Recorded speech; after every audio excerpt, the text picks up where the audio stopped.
dan and I'll bet me ya aboa Ghana. Ama Ghana fan into my pefra. What can you do for Ghana?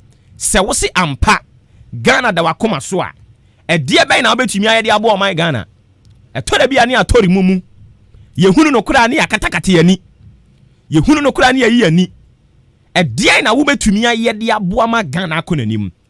Dr. Kwame Nkrumah of blessed memory once said, before yebetimi aka say yagye yamfa hodie so o man no, I just say it is linked up to the total liberation of the whole African continent. And not the okeka you, but a worse. A dear bay na yen yebetumi aye de aboa yen Ghana no. Do you get it? Ghana.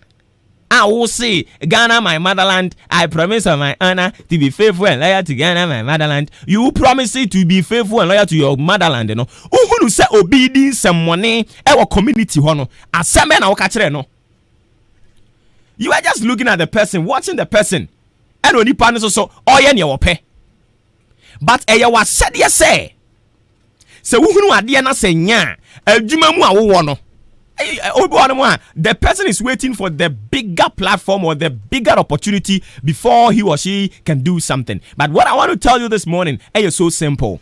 Do not wait for that bigger opportunity or bigger platform before you can demonstrate to the whole people, say you can do something to help Ghana. Now, you can do something to help Ghana. Man can say me and me assemblyman and inti me say and somebody be cause we community one more e was say me de me yimani and I say me mahunu ade no me kokope me phone me ye de ya me say me fra assemblyman am assemblyman mu ababeka wa bra ba bia wonam no wo hunu say pipe wa pai e ye wa sade as a citizen to talk about it. You will never do. You are waiting for those in authority to descend all the way from the central government to the down there. Say, and a pipe wa pie, and a one way, a janine hop. Mahunu say, Sukubi, almost a sen quadawa kermu bebre sardine. You are waiting for journalists to come and say it. Meanwhile, Adiano, it is in your doorstep. How you can talk about it? You are waiting for Nsemchoni to come and talk about it. Mose community no muni baby a mobe jam anan. You know someone kasa mobetimi contribute bibi aye bibi ya wo Ghana ha no na private individuals almost there be COVID-19 na aba no se yesi ya de ntokwa ni nyina de ba beto aban so a entokwa no ebe mini yen. And into those private individuals no, they decided to contribute something. And out of Sasika no contribute you know, and then Okoga East ya Omatimia build a disease control center. Very nice disease control center. And that one also what the fight against COVID-19. So you don't wait for the central government to come and implement something. And sana also so akasa dia fa home. O sorry anopa. Bisa ho say me ye Ghana ni. E dia ben e na me so metumi aye aboama Ghana afa ne ntoma pefra. Ye sorry a na ye compare Ghana ne Singapore ne nya afa hodie. Okay, Ghana ene Singapore nya afa hodie. Singapore fo ene oma ye yie, Ghana nye yie ene ye den. E dia ben na wo wutie me. Won so aye de aboa Ghana. Ye ba won nche ba beji uto eto revenue. Ye beji kra na abuafu. Ye beji to no ana ubuafu. E dia ben e na wo oye aboa ama Ghana afa ne ntoma pefra. Enti adwuma me de ma woni. O sori anopa bisa ho say, yes, I am a Ghanaian and I am a proud Ghanaian. So what can I do for my mother Ghana? Say ye bisa ni say ya, e bia be wonu say e de na metimi aye aboa Ghana no. Oh, ene ma me kodi assemblyman. No. Enya assemblyman die and I say you occupying a position pe and you can effect change in your community. No. If you see something, you say something. If you see something in your community, say something. Man kan wanu ntum. En kan wanu ntumo. Because Ghana ebeye yi a ejraminu mienu so. Make sure say you add your voice to the public discourse. Add your voice to the public discourse. Ghana for bebre no pe asem esuro asem ye penhwe ha. Ono so obeye na unya yi w'anim sa na abɛyɛ na yɛgya ne nyinaa de abɔ so, and you expect development in this country. Hello, if you see something, say something. Oh, sorry, I'm not say me ya Ghana ni. Atema bo na me de me hunu me ho anopa yi. Me ya Ghana ni. Atema da na me de me hunu me ho anopa yi. Atem wanchi ofo ase suaduro. Manso asene across so. E ho na me hunu me ho. E de e na metumi aye de abo sa community no. Bisa ho sa question no. So bisa ho sa question no, then you start your work now. Obi say na me ni adwuma ye. Adwuma na me de ma no. That is employment.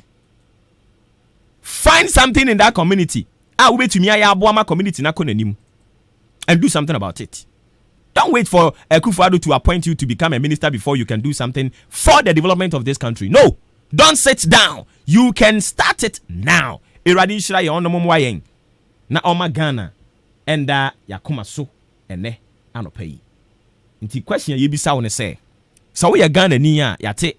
Ma we ni nye se u free Ghana. Ma we ni nye se wo ye Ghana ni ba. O say ye Ghana e de ben e na wo keka nsam akase yi wo ye de aboama Ghana afa ne ntuma papa efra. Dwene ho na hyase ye adwuma ne sisi a e wo Yesu din mu. Amen.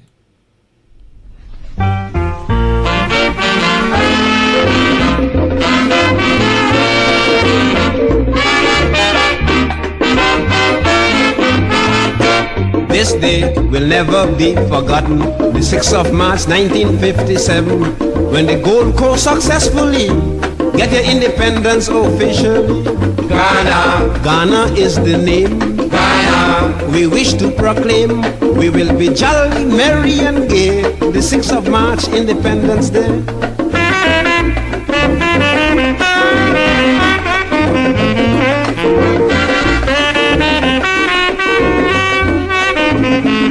Dr. Nkrumah went out his way to make 20 minutes past 8.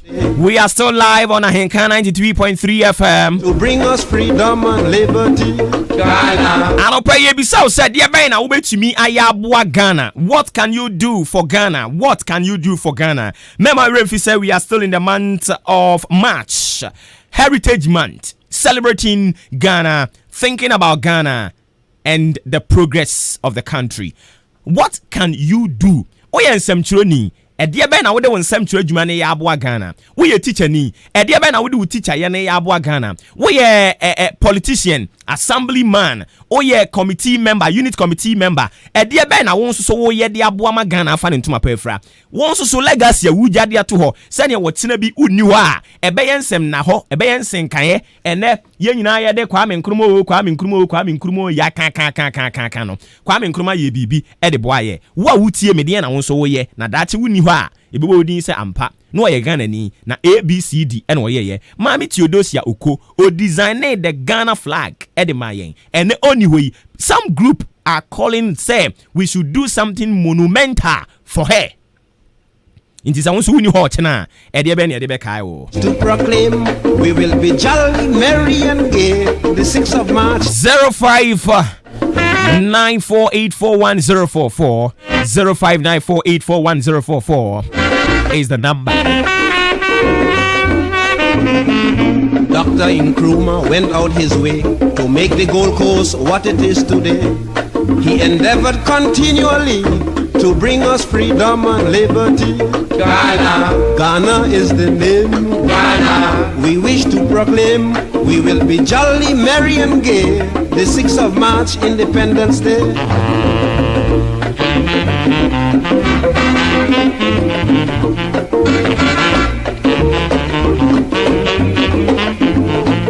The doctor began as agitator, then he became popular leader.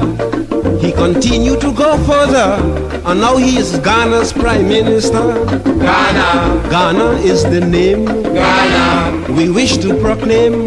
We will be jolly, merry and gay. The 6th of March, Independence Day.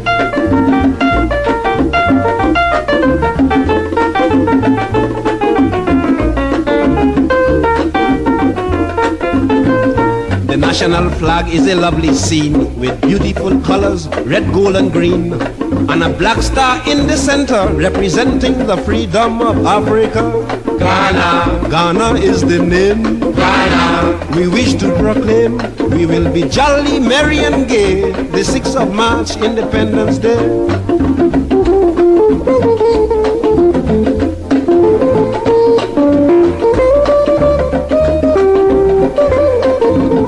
Congratulations from Haile Selassie was proudly received by everybody.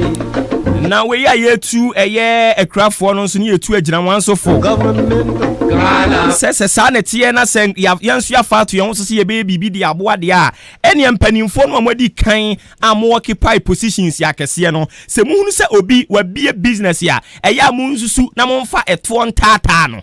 Monfan tatano. Ghana for penny for be. Especially omo revenue department no nyom wani tiriya ne se obi set up a new business ye gina ne so anopa wi anwumra ye gye se we waton ade se wonton ye gye ye gina wo so a ye gye ye be frustrate you saa na wo krampo no watimi krampo abie company a was ye register de ma okeke because no person your man bapa eno so ye be frustrate you saa o ma yimu ye be frustrate you Ghana. You be frustrate you, sir. Frustrate you. Just say, you be ma when you so bad time, ma. One way you could be company no. Anything they say, baby, no answer. You say, one no, will be a company no. What they are sending them, no pretty. O concern, sa pepe baby no I no. Get in the company ni sending them because. Obey in a nimudia besi kwan hu ye betete ni sa we wish to proclaim ye betete no anopa ye genetwo awia ye genetwo ye se afre bibi bop ye je ho a property rate ye je ho rate asumasi rate obintin rate just to frustrate you anything penny for no can they do something ebeboa ama adwuma ye se wo bi adwuma organa ha no aye nika aye nije make the Gold Coast what it is today. Yen tax net enipa do omutu ato no a population of almost 30 something million.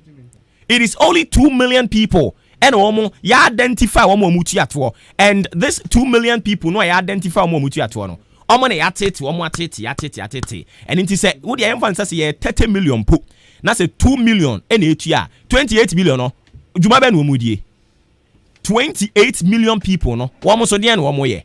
We should stop frustrating and conform a nyuma. We should stop frustrating them. Na yentu mi emwa Ghana mfa ne to mapemfra. Abusiafo yenkwa homa so na yenkobon komo sisi ya tawu. Na ye ba ya toa eso e de ama ka na cha ne so se dwumadi aguso awutie ne ye maache. We are live on Ahenkai 93.3 FM 26 minutes after 8. Ye ko na ye ne kane emrahye bedwanin e de ma Amanfo e lower west achem ebi se akem ono krono a esan eye immediate pass CEO edema Ghana Export Promotion Authority Honorable Gifty Clenham yenene kwhwehwe nkomo mame oti yenka yamo achemu akwa de ba henkan so yedo wadaro mapomba kodie yemedo ase odo hu so na asie kakra yete wonka che papa I'm fine. Na we dey ye chance say ansan ya ba mo dan so ankasa u free public I no ehim fa na wadaro ma do ho akwa che Well, I am an entrepreneur. Before I went to Parliament, I'm an entrepreneur, an industrialist. I run my own. Okay, nti sia de wo ankasa wo hwe wa unyuma obeye de aboa wo ho ne wabusia. Yeah. Ye de radiase papa. Na enranso na ewiase nyina yesi hwa ye de celebrity ma. Na won so ye kan ma Ghana manyosem a udi mu akotene yentimi nkan nyi udi mfamfre mu. Just de your time wo. Ni your time won so de obebre, ni your time wo bebre papa. Ma wo Ghana manyosem mu no somebody mu hu remu ya munya ne bete on. No, not at all. It's you say you have to know. It's more like a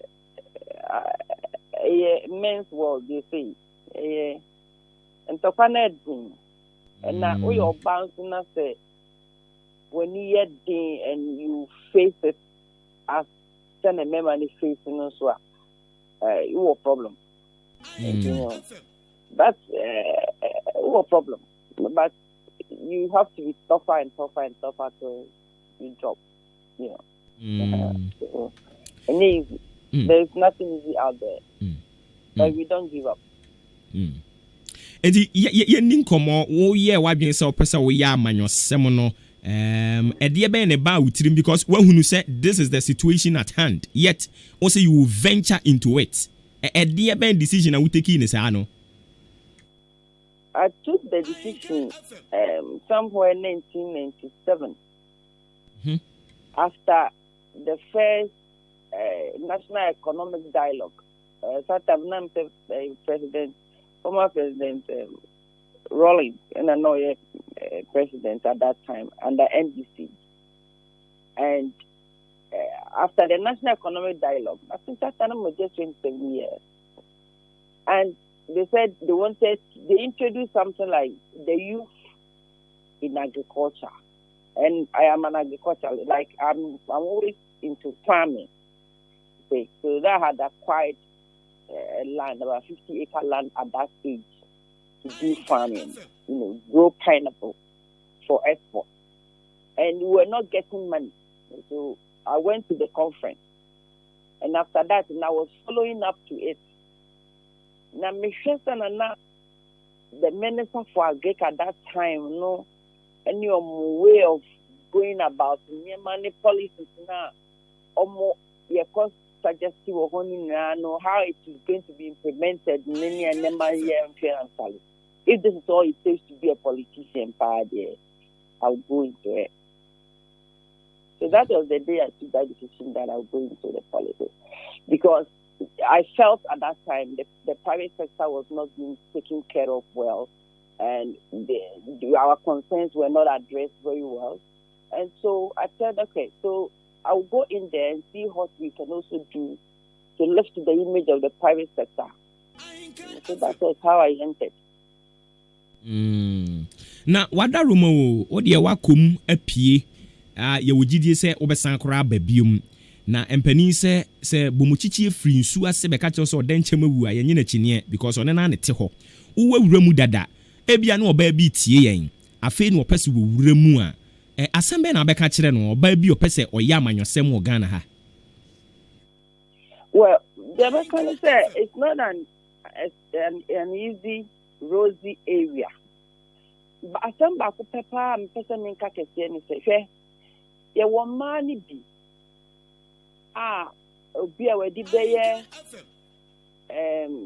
29 30 years ebia u background no unye solid papa ebi a unni adwuma bia on your own na wo ye ebia we university kura unye like when you university after national service you go pay MPAD any other at that age no who do be mu aya edu unless you say who was solid background. Example obi to say Area Francisca honorable Francisca was saying Obemu at a very young age, but our solid background, it in the vision. That one, something is pushing her and keeping her in the business. But I have seen other ones also who have come in and they've dropped just first term in Parliament, and who could do that level now drop it at that age. Now we need bia which our dropping on obejina so e dia lifting one aya question kakra eti me to am for say and now be take decision say obe komu no make sure say we will be which ukọ na e ho na tro e na ho evu o tihia u ba fom kra you don't really bother because you have something living on. You understand? Your business be a that is the only way you can go and then come out and be who you want to be. Having said this, before say it is also good that the women push harder. We push harder and sana nima kwa mabe, In fact, for me, I'm resting because let me my breath crash and I think I have taken enough rest for myself. But it is a place that the bottom line not engine say because the angles are attached to the banning. You have no clue. And but because we are smart, but because you want to speak your mind, but because you want to stand firm, you are a very independent-minded person. And you think that is the only way we can grow the country. At the moment, for me, politicians, we have come over the years and we've been just managing Ghana. We are just managing Ghana and managing Ghana and managing Ghana. We are talking about building a country. And so if you go out there and you have the mindset of building Ghana, promise you'll be attacked. And it is most of the times the women who have that kind of mentality that we have to build instead of just managing. So we have the problem, but then, hey, we are no move. We are hanging there. Na yɛhwɛ say you say wo ho din na wotena say especially mo ama ye victim e de ama ne ye ka ho asɛm yi no na say wohwɛ afibia so a Ghana emma ne mema ye nyina ka bom na ye celebrate ye say o International Women's Day. What you want to wohwɛ ne din a unu say e nya atwomfo ne ye ana we are celebrating women ankasa. Anya mema ni nyina necessary. Sometimes it's no no. They say a member needing for boy and man, and my acquire him sing. Yeah, ya woman. Etino, edidem. A member need to be here.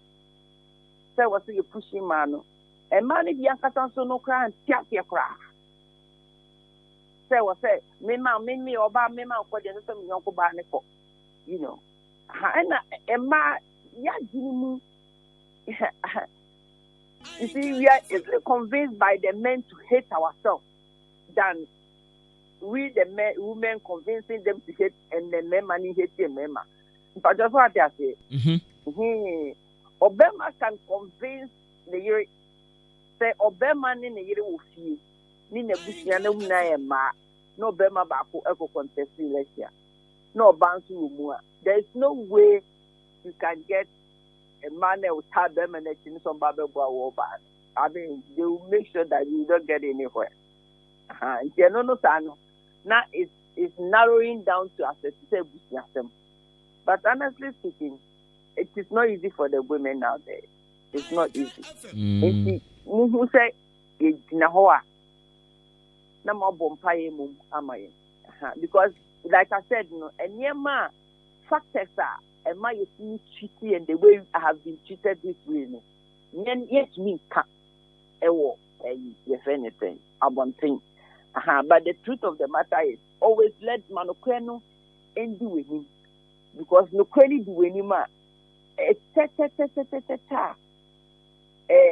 No cry of home. What I say, truth is a spirit. And once it's a spirit, you can't hide it. It will always come out. It will always come out.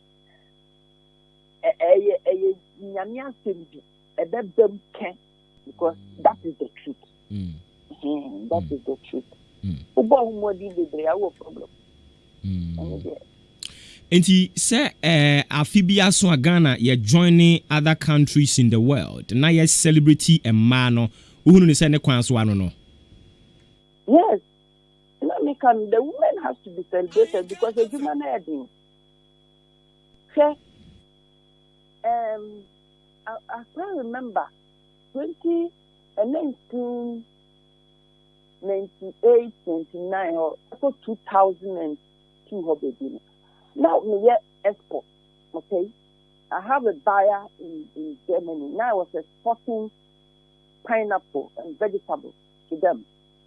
Now because the products are not there, no, I jump into Maakye bongo, I drive it the whole day, making the 2 tons of vegetables now me pay and me diako. Sometimes I Lufthansa at Wedam. One day, me late airport. Now me friend me buy and make a sense so. When to me and I arrive here at the airport, the flight has left. But to you, this woman, you want to do the job of the man. Anyway, you are trying. I appreciate you. That word I have never forgotten. Only for human and me but me Oba, I am doing it. And I have to do it because I have to take care of my family. And you know, near Yaka say, my money, money to me, and to me, now say, yeah, near my money, and yes, to me, then we need to be celebrated. Na sa celebration na ebi mo kreka say asa oba Ghana ha no a ye de ya no na celebrity mu na se ye de ye nwuma pa celebrity mo ye se o mo ma ne kwan na ampam ye ma ne kwan ama mo atumi akodi brie bi mu ana se ye de o ma rewura ba bi no eno no ye de ya no ne ka ba te ye hunu o na me ka say mama no o mo prince yan ko ne sa o se waka no ba bi odu uzna. Oh, in his mind, you know, Ebia was celebrated because sabi. We are near Anna, we are mammy, a comedy no befia, we are Diana Manedi. It ends there. And that celebration say we need in better position. Because on no bema no position no so did Jimmy who saw a bema. You are no but there is a level at which you want you to be. And then he can celebrate you there. Mina me no se traya and ko be bia. Onu mumu kombra. Okay, fine. Okoba dia obe celebrate you. No se ko antena and tena obeba na wo ko ha. Obe celebrate you. Obe celebrate you. So definitely they will do the celebration all right. But obia in their mind, you know where they want to position now. Na onye ni se emma bia ya ma wo mo akwanya edi dibia dia hyehye wo nsa hwammo a wo mu di wo man no na akwakoye ekam bi da ho no mo a sei ukoma oba dibia bi a na oyem ahyew se ni yonko ba bi ade a wo yeye onyini se emma ni bi nsusu hwammo wo mu adi wo man yi na aka hu bia ma akwakoba sa. Okay, so let us put the ratio of a member. What's the tree? What's the tree? More failure. Emma Ehiamoa Omedi Omayi. Any Emba Ehiamoa Yedi Omayi. Ratio need to say. It is a man at the end was so. And so, Momo D. 1 to 100. But the truth also is, you see, I am a victim. And I can speak from my point of view. Nuclear woman soon say, a basano, Muko Busa, assembly one son would be in one in one, Anna, assembly bed day, Jano, Mubusa, Mumana Queniano. It's in a man, Bibi Badia, or your band, young crucifying. But, or your band, my dear, young Catasso. And you know what crucify na hey after that obiye who says some send and no correct. And so want to me ka say enya no correct and no correct enya ni de enya no correct enya no so enya ni heu eno de akata so ati inspiration ni dey eti man bebre wonu ma yenye gidigidi si ebekwa abonte akoye saa nyama that we are women are naturally cool calm people and you know ye be community ho but man body ben ratio ni eden ni memma kwa omo be ya ye for say go against Ghana. How many of us we women we haven't been given the opportunity to lead Ghana before. They should give us one opportunity and they will see the difference. Okay. Enokra de enra na mame chief of staff Frima or say opare na wo kan bibisa say ebra so say mama ne kwan na ebimpo ba be ye president eno de waka de ato ho no na ye bisa say mo ankasa mma no kra no say mo yonko ba gina say yenkoto no so aba president ambeto ama no eme omo betu eme ma no so betu ama en na me na very close it will happen it will really happen. Ena ebi mo mpokra kire se na ne se ma no ye mama kwanya na mo nkonko pribia abaya ye to ye nche yi kura na ma be miensa ne ewom maame kunadu agyeman Rollins no oginam maame Bridget Jibonukpo no no so ginam maame akua donko no no so ginam but mo hwe nyame ne mututi ya ma miensa nyina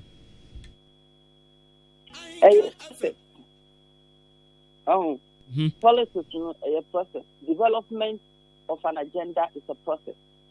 And you don't just come once and you don't get it and then you go the other. But let my mention will come.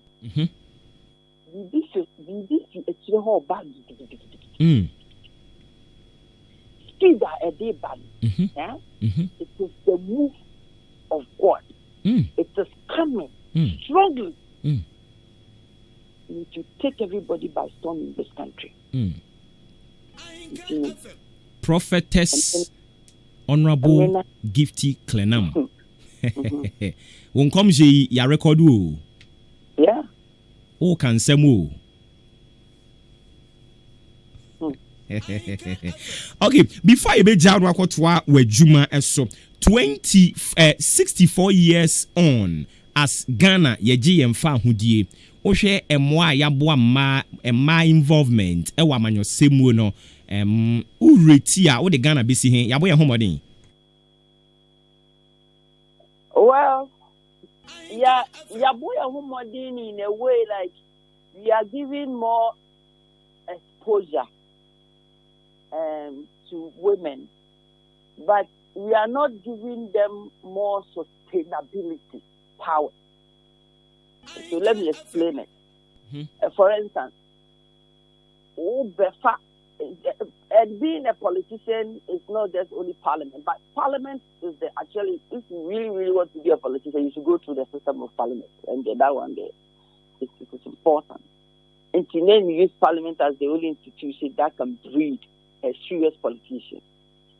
A man from a far parliament, my end check. My end check. Just say, "Uko baku mi enu na yesi hey." Me constituency cried here. I was even lucky to go twice. We will go only once. I'm the first person to go twice. And you are given the opportunity to get there, and then how to sustain you there, no? And you just go and gather just 4 years experience, and then you are out, and you don't know what to do with that experience again because you come back broke. I mean, totally broke than you went. And so you are not able to go back to your constituency and share with the women that say in a parliament, say next year. You don't tell your experience. You don't share your experience with people to know that this is how it's settled because you need to cap at the faka. So this is how it is. They should let the women go there. Keep them there for some time. They should sustain them to keep them there and be more experienced on the job. Whilst you are there, that you are building your network so that after that, you can come out and train other women to follow suit. But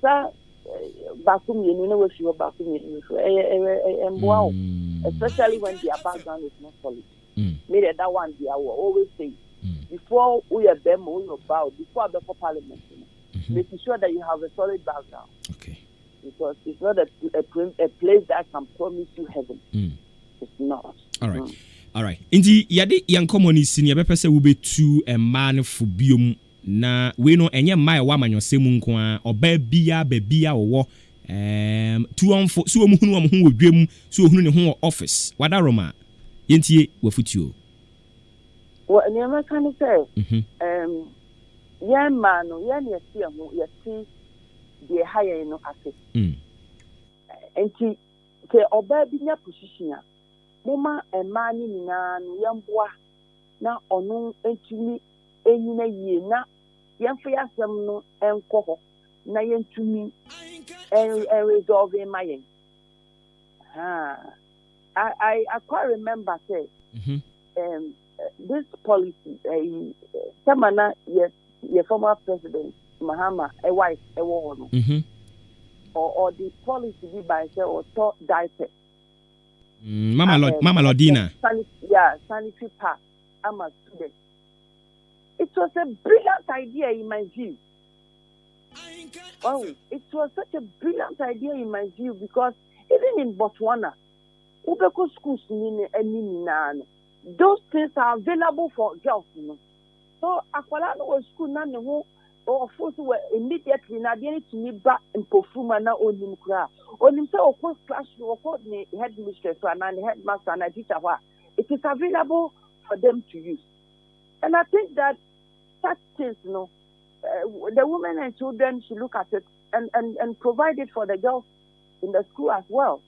Because there are little things that a higher mark, and share what we can share with our fellow women. When the women are there, we should support them. Okay. We should support them to provide those little things for us.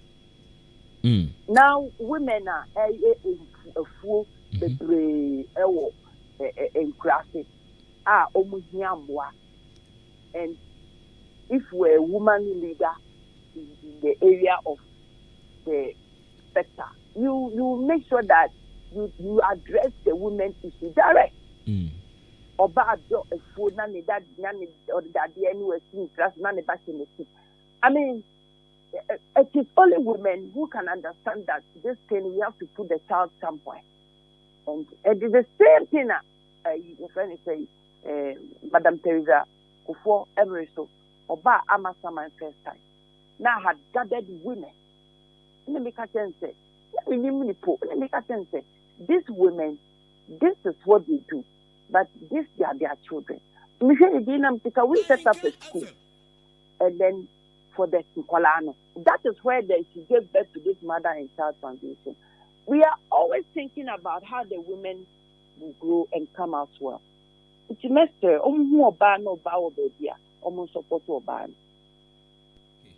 Okay.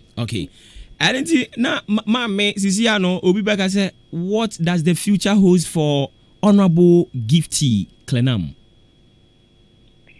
It's bright. Through God, who is my strength. Mama, oh, you're too much. Amen. Yeah, that's it. Okay. And the Abusia for your former MP, Lower West Achim, former CEO, Ghana Export Promotions Authority, Honorable Gifty Clenam, and yeneno ebo enkomo kama no. We tu yemfo ema no. Mumu bebre no anso so mo ye mo ankasa mo ho atamfo. Ma mienu ko hia dwuma mu a asumdue ni ho. Omani kan mo brika. You are your own enemies. Ntire mo nsumu ntumo hofo. Ma mienu ko hia dwam na no me call Millennium City Kaswa. Na midru Kaswa womo market ho. And I call 5 marketing ni mu. Mena na marketing ni mu na me ko duru baby na emeya boy omo ahedwa wo ho no mo ton wo mo nioma. Na we na maame ba akokoko gina maame bi ne nioma ho. Enye ono ne nioma ene ba be gina ho ni nti. Maame na mu na ma azensu ebeto wa muna. Said ya walk kasa de kire ni nwia ne customer no because onipa na amegina ne nioma ho. Onso wo odan market. Juma wudi no. Obi beto wunua de. Enya wo de na obegina ho nti. E ka won kwanka wonyina nioma no so no onton nioma no. Onyina nioma no so. No one turn your man. You are your own enemies. And you must advise yourselves. Muntu mo homo hofo. Muntu mo homo hofo. E man bebre mo ana mo tentan mo ho. Muntu mo hofo. Yes, akwa ho man so na yene politician akasa. Yenko nyame fie ne yene ema bia wo mo so afa nyame adwuma to wo mo so. Enkonkobo enkomo. Mrs. Grace Dededua ewa ho man so. Pentecost ni abre wa mpacho mechia wa no pay. Bacho me so. Adaro mapomo ko de. Bacho isa don fasha da mo so e. Nyame ehu ye mo bwa no pay papa. Intram nyame. And I used to ask. Enkomo ba ko de ye be wie kura na mekofa aba. Enkomo ba ko no. Ye be wie na mekofa aba. Enra na eye emma enyina my wo wiase nyina mo da soronko ye yisi ho e celebrate mu kama say ye celebrate mu saa na se mo hwe asetena Ghana ha ye ne mo tia enya hwehwani mu ne ye oh me da swinya be ma se anope wo ma me akwanya sa oh say ye hwe Ghana ha e man so ye wo se nyame aye bia maye esan se se ko amanya horo so a e ma bi o ho a se dia e mema na ye o mo te se enkoa na bibia e ma ne so no mo de ato no ye hu ne sa wo Ghana ha ana se e wa ha kra na endorso aha esan se ye ba te se ye mu a se wo yo banko na se wo bro ho ase e ma wura ono so di ni bia ese oyire emma and even so community and answer sorry mu kra no so the Bible say man me wo mo ho ase enhye tumi ase no na say enhye wo mu wura no ase so wo bro ho ase e wade nyina mu a obi anso de obu ete so de ma emma ntino me hu ne say e bia ma me wo o man mu no o mo ni endi ni yi sa aha afi yantinsim na yenhwe nyame fie because oye asori mpanimfo ye kan ma wo moto nnwom Ghana hanso a wabene pa ewo mu bi asori dem nso so na wote oye adwuma wa asori dem emma se ye ma mo akwanya e wa asori dem no eno nso so hu nsem senete oh okay se ye hwe no so a emma ngasa no nse yitimi yende mekanisa aha yitimi yende isan se ye abodie mu ka chwenti no itimu yende na eba de sa so fie na ebi ho a obia ne nisu oba bia ne nisu obi ho a onya position bi wa sorry ana say onya position bi a se dia obema ne ho so afa ne obe ahomaso kasa but obi nso ho a owu ne say eye nyame adwuma no oye enti se obre ne ho ase eso brand ho ase aha nti se bana sori adwuma mu se ma tumi aye wona ebi bro mo ho ase ebi nso so ema mo ho so esan tumi a ye de ahye wo mo sent na tumi no a ye de ahye wo mo nsa no kra no sorry bebre kra mpo de omo nta nso so ma so omo positions wo ho no mo eno nso so ntin konkoda ye ebisa se te se wo wa sorry a wo koyi omo ma ne kwan the position be the show on Saturday and weekend. Your mom crying. Your my queen. Your my queen. If you say, who's the Bible say, a bra, Jesus Christ, woo ye no. That was born as saying them, no say first and none can memano, a qua sorry now, one more, a war, and kitchen, your baby, so for penny power, kunkum beer, and nay, baby.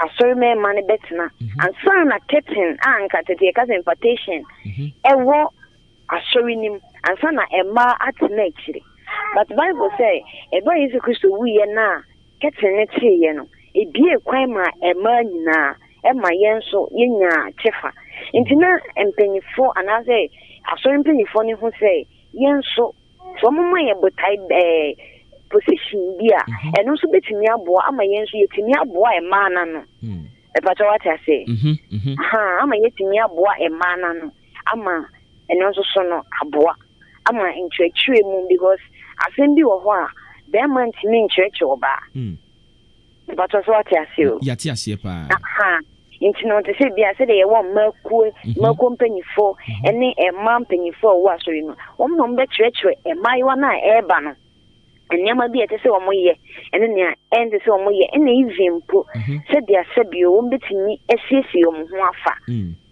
ɛpatwa wɔte ase mate aseɛ nti ɛno na mehu ne sɛ ɛyɛ sɛ ɛma nso yɛma yɛ dibrɛ ɛwɔ asɔre no mu nti na medi kan ka sɛ ɛno nso nkyerɛ sɛ wode bɛyɛ ahomasoɔ ɛyɛ ahobraseɛ ɛna wobɛbrɛ wo ho ase ɛde ahyɛ asɔre mpanyimfoɔ anaasɛ mmarima no ase enti wadaroma wowɔ hɔ na wote sɛ asɔre bi ɔm sɛ yɛde mmaa yɛnsosɔ ɔmo so wɔ hɔ yɛma ɔbaa bi a position a ɛyɛ a sɛn ɛna wo ho yɛ wo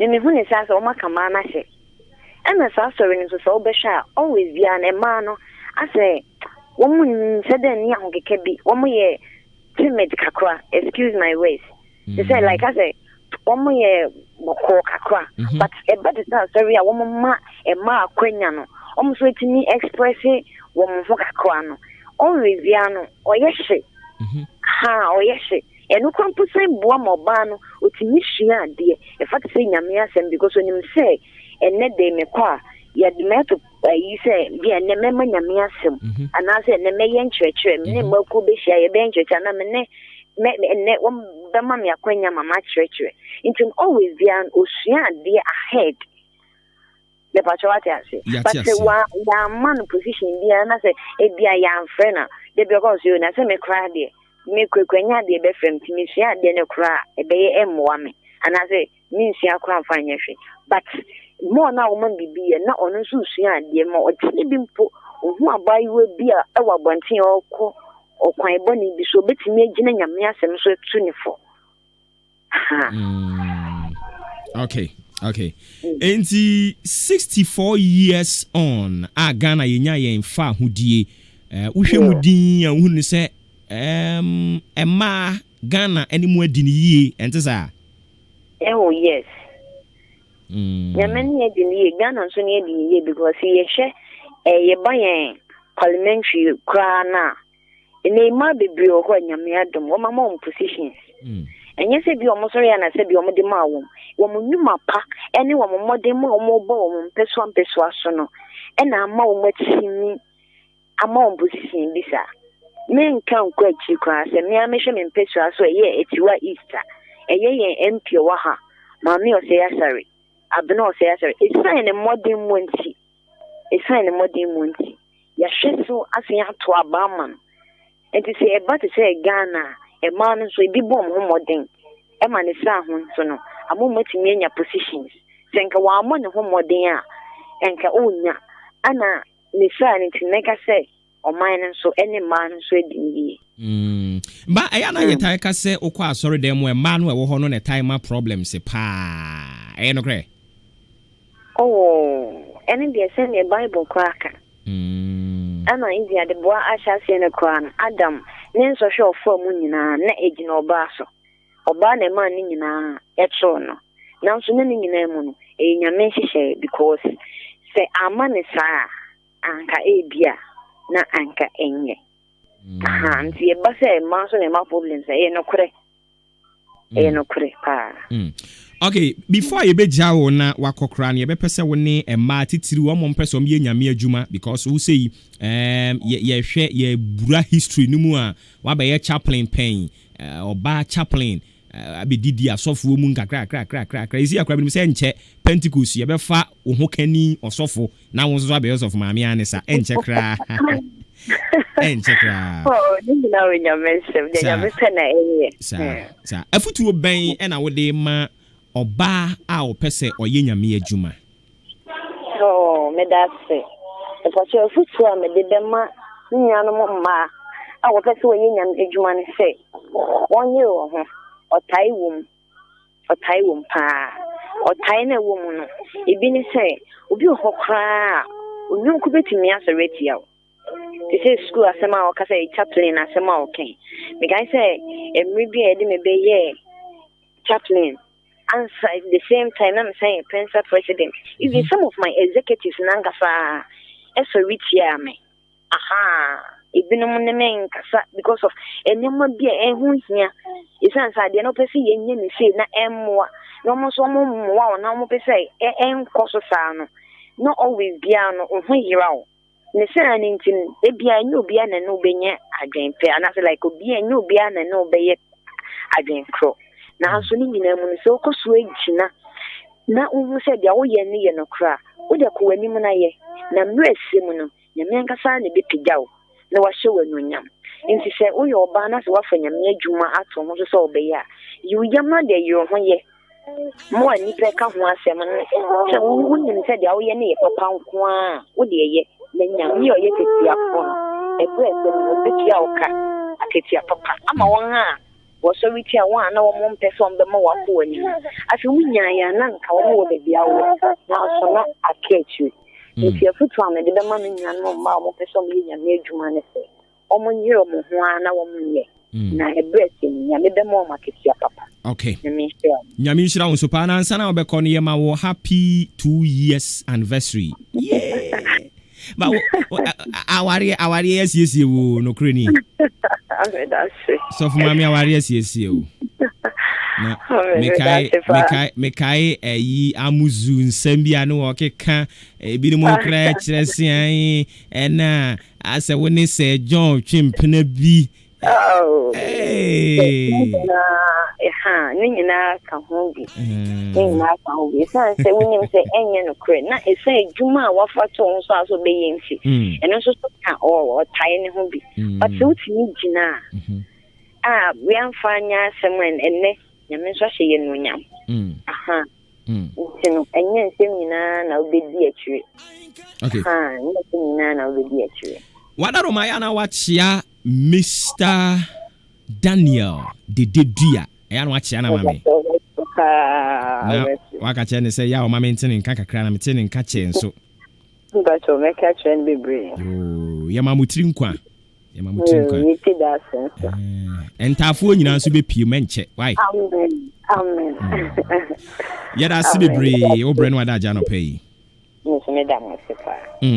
oh yeah, woman of God na just oba wo ye nyame adwuma de aboa enche na nikunu ya gina tum amana baba be ye Pentecost wo mo sofo eni bi ye nyan confirm no eni to nya mama yes of mama fools but also of mama in making enche kra ena yete ne kan me says Grace Dededua ono so de ma de no aba be bom edi amaye kan na sane so sedwumadi a wugusu a wutie no eye Maakye. We are live on Ahenkan 93.3 FM wadwe nkyere o de befa 0594 841 044 0594 841 044 eno number wo de wadwe nkyere de befa so aba SMS ana say WhatsApp o de ba ebeduru fia pe we will do justice to it. 6 minutes after 9, we are still live. Kai, na shene nso se dwumadie no eye Maakye. K Asenso Limited. K Asenso Limited. Anopa K Asenso Limited se men kan kire wo. Se eye swinging wheel office chairs. Ena wo pe. Ana se wo pe quality wooden chairs. Enkonwa ye de enua. Ena aye papa. Wo pe bi. Oh, eye K Asenso na me kan for dia ma na no pay. Se wan ko K Asenso dia na wala wala. Ubesan yen ho akọ akire ho ama akofa die huo ena die gu so. Ana se ni American ubetie. De bia me ka se nipa be ko wu na so den. Nti kan hwe kire na wontie. O kan hwe se kire na wontie. But ni American tie why? Utie beboa o. K Asenso Limited. Eye bookshelves authentic one.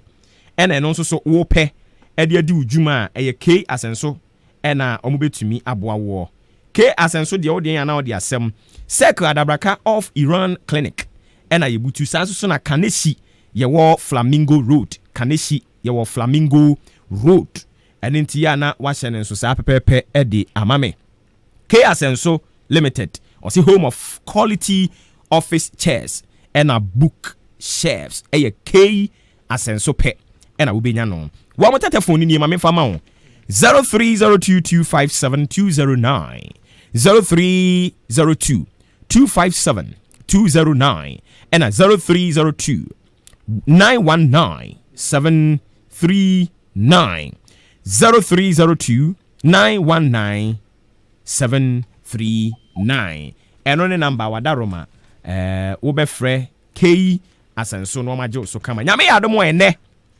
exactly 1 p.m.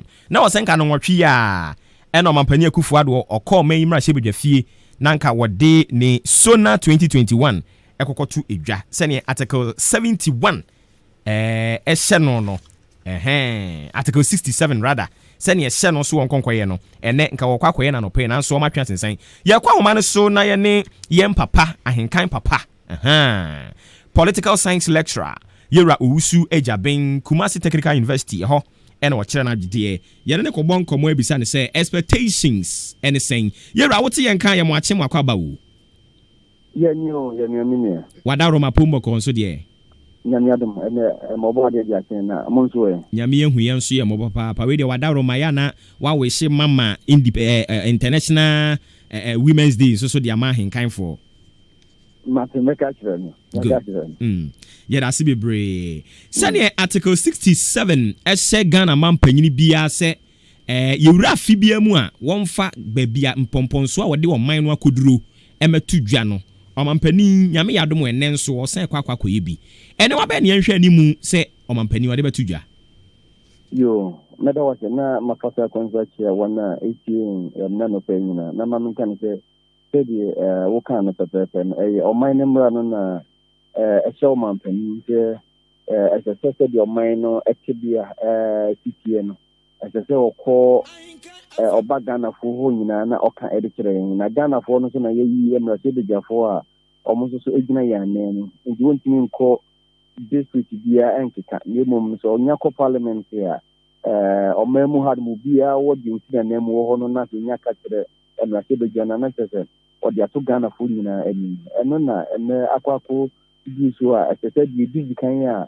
ewo omampani na na dodan kwa akufuado na na dodan kwa yamba se ne second term di kan ena ode kwa tigye na so de yenyina yenim no de medin kan pa ye hwe ni mu de eye afia etwa mu no na uhwe mu a enchepi mu kwasia da ebe ene afia yamba se COVID-19 ya de no ebe eba Ghana ama oman no afetra nyina no yemfa no se afesa enne no yade a ebedi mu tintimban ena de ka ho biem so ye se omampani so enya akwanya toso mmienu a Ghana for ato aba emedi ama no ejinehwe ni mu so se o kan oman no state no eniema so a yemfa no se obepese obeye no wo saa mfie nan ya edi nanim no tiki saa afiwe mu de no eno so mehwe ni mu se omampani no so edini nyina betuja na okani nyina so wie a enkepi no budget so ayi abosom yankron de so ebeko parliament into no ni nyina no so akọ budget ni mu omampani mehwe ni mu se keke so yankan ya ho nsem so so omampani yemfa se akan bibi kakra defa ho awuma suemu yemba nze diti eba onwa ADWUMA no difu yesi tete bai tisi ya ye kache ni ye wo enkwala omotoso enumu a yemfa no se free yesi no omoso so educo school iti mehwe ni so mampani so bekan bibi kakra ana so dia found we ni enyema mehwe ni so mampani na mi adomo a emene ya na so mampani kimi kan bibi kakra de found na wadaroma eno achi yenhwe ni mu so obesa ka bibi foforo a eno no be soronko afa efiri 2017 ya no wo keka ya no yehwe ni mu se obeka bibi eno no so be bibi foforo kra ba be center stage ya ebedi mu nkomo ani yenhwe ni mu se omampani no wode ahema aye foforo ebeba ezike once tawo anamuntu a na enjinsanso a atwam unyae na eno ana obekoso anya ejuhwe a etiso obai na namuntu midire ho no mo a asesa oman no ekonomi ite Ghana card aba Ghana card no so no eno no ye de baba be dizuma ensesanyo bi a omampani mede bae free education ene akwan a opese oye ni libre ni we nyina na sese yemban se sese yensesanyo a ene no ba obeka ndi akire ni nke libre ho no mo a ni nyina ne de ni nyina no omampani ho ni so ba wo ni nyina baba betuja yano na Ghana for so bi a wuche India no omomodin se wode no ho bichim na do wuche mo no na faso wo mu no so be nyi so bi free mu na bakwa na kankrofo hwe ni mu se wobeka ho asem kwada ase wode anu yie di abadada LGBTQI o se de keke ka ho eno no wode anu yie di abadada ena afei abato a ye tu wie ya ho nsem kokopie mu o Supreme Court yi ase no no inshada nye bibi a wo se ebe pie so na mu ugiri se no nso beba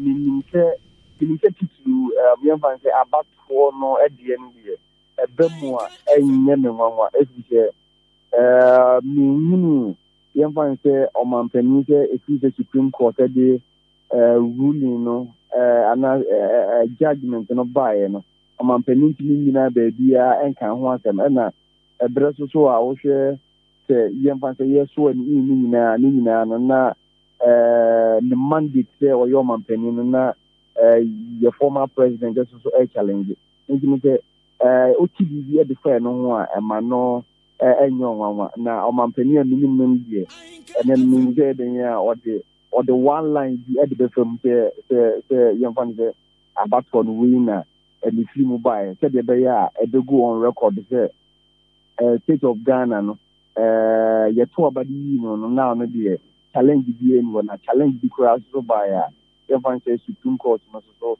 abayi bi free wonti na ye come company a ono enu bi a oyo company a ye nhwe ni say abaye one line and as be 2 lines na mean say your company ye fan say obeka we ho asem na a section of Ghanaians and so mu hodi opinion bi kire say na state of the nation address your company kra what they koyi wono kowi a ne budget enso so besan ko parliament ekokoba sa no a asem obeka wo ne state of the nation address mu no fa dodo no a yete e wo budget ni mu enti emre bi kura so a wosen ka ye bibi de fa constitution no sa portion no ho because omo kire say as a waste of resources na emre sa fo no no mo ya adwene sa fo no mechanical me ni omo enya adwene yinti am ni omo nya adwene ni ye omampani no na yemfa se Obuoba nti nse de oman no etitie bia no ese so omampani na wode atie ni nti ese so omampani na ka se de Ghana atie no ese no aba no be ka kire yin na o ka edi kire yin yi a tika wuhinya so de bebu oman no eno na yemfa se ese budget so no yemfa se ese budget mu na parliament ma approval no omampani na tumi eni tika obetumi de abo oman no ho bra njezo no adi nkan bana obeto na nimu tuo kire nse sei no oman no emititie na ne nchiche ya wode ebedi na afi nchiche no so aba parliament na afi parliament agitumu yi na to mampani ade eye adwuma ntini se Ghana for to abadi ama omampani na wonu amu ama ambeka na sese entwa yi ezize ye na sese omampani emani yen kasa eno so no eye kasa so a osha nye de bia no mampani e ko parliament we ne yemfan se de mo mampani tini e ko emrase bidwam na se de oman ni titie no o mampani na mu e kan de kire yen je no uyi firi ho no mo enye yi yo engine se uyi anu fo no me enye yi dia budget so die ye to yempu se budget na ko parliament ma emrase bidwafo no emagi egina Ghana fo nyina na mu na omoji tuma yen in the time said ya na sa mi ni wi no ntimi yi ba ko enfini e ma ni yi nti no de as I say koso na yi si no mampani no ani yen kata do woni yen kata yi na budget no so de obuni be kan details no na budget no so de no so abanti so bi ka ti ni mu ba ko fi won mo mene se ni fa ni nyagem ya da so gina emrahye bedwa fie ho a free break kokoto aba emrahye bedwa no emu chemienu efan wa ha na efan wa ha no so mampani she dan ko parliament hon konkoye bibia e wo ho ene wo kwakọ performing the official function ya hwe ni mu se hecklings bi be koso from the minority side ana consensus okro no abesan ya adwuma ama botoye mu aba yo Osha is the 7th Parliament, no, the Ichemu to see a year the 8th one in more. Akwanya, almost as Omiyomajman, Aqua could do the idea, na Hecken, Mibiba, a Bribia Chomuna, or Honomoana, Emma or Montani. I think you can be a one thing in your young fancy. The Honey fine now be anti children on. The sharing with a big chairman on board modern senior binding if you honor. It's when a year and yet, no sharing with as a summer time call Machina, if your company, Catana, we are on another, we are on another, we are on another. Cobanica MY, and also the 7th Parliament, no more. The sharing with a speaker here on also Abba, yeah, right honorable speaker, Aban. Kingsford also make sure that the same line now at that more or more honorable members are to be an inter or more issue by say papa as I said attitude now you know mentioning as I said bata any delivery because for parliament. Okay. Na we there before I be John wa kronom yemisa wo so mampani ekasa enne ewia we there mame famfam yenya ne ntie se 1 no asan asesa eko 2 enti afiri 1 eko 2 pm instead na yo mampani kasa enne wia ye hwe ne mu se fia danso so obekọ no akọ present na kon homasika de a kire emrahye bebiafo no ebi mu kire se Alan nebekọ ebi mu se bawumia because finance minister ni ho na so enra ena eba beto dwa se Alan yo bawumia o omampani wasono bo mu mienu nyina se onimonyamfo osei chemensa bonsu ena enkonko kenkan akonhomasika no ede ebe na beba omampani obeteki decision bi saa yo nada wase maminka ni se